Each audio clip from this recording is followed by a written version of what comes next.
The local markets were treading water today following the RBA's musing on rates. I spoke earlier to Marcus Padley from Patersons Securities. Well, Marcus Padley, an initial rally, but the market couldn't hold on to the gains. Why not? Well, I think it was mostly Asian markets which were generally weaker in the sort of middle of the day. Chinese market was down again. It's also very quiet at the moment. New South Wales has got school holidays, probably a couple of other states as well.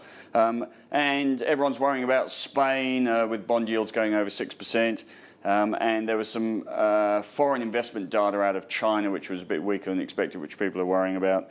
And we've got European bond auctions tonight, which are of a concern. Spain are basically trying to sell some bonds, and some worries that might not see the demand expected. Indeed.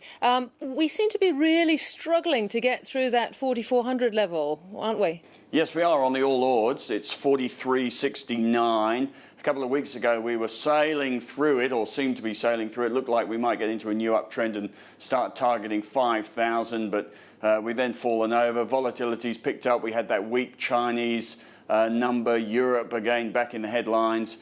We really are struggling at this level. If we can get through, it'll provide a solid support level. At the moment, a solid resistance level.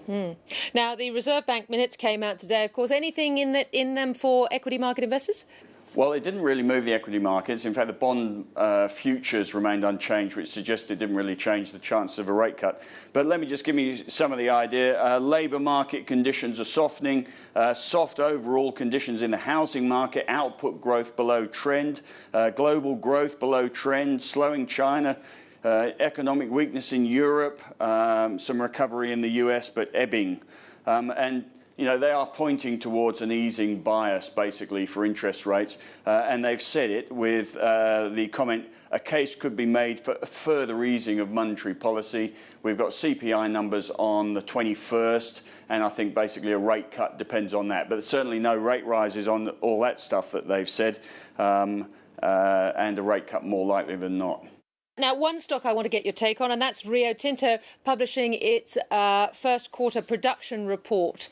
Yeah, they weren't very good by the looks of it. And if you look at the trend in BHP and Rio's share price, that Chinese GDP number on Friday, which was below expectations, the whole, although we've got a two-speed economy, we've got a two-speed stock market, and resources are going the other way at the moment, and BHP's on a support level. But in these numbers, Rio's iron ore production was down 11% quarter on quarter. It was up sort of 9% for the year.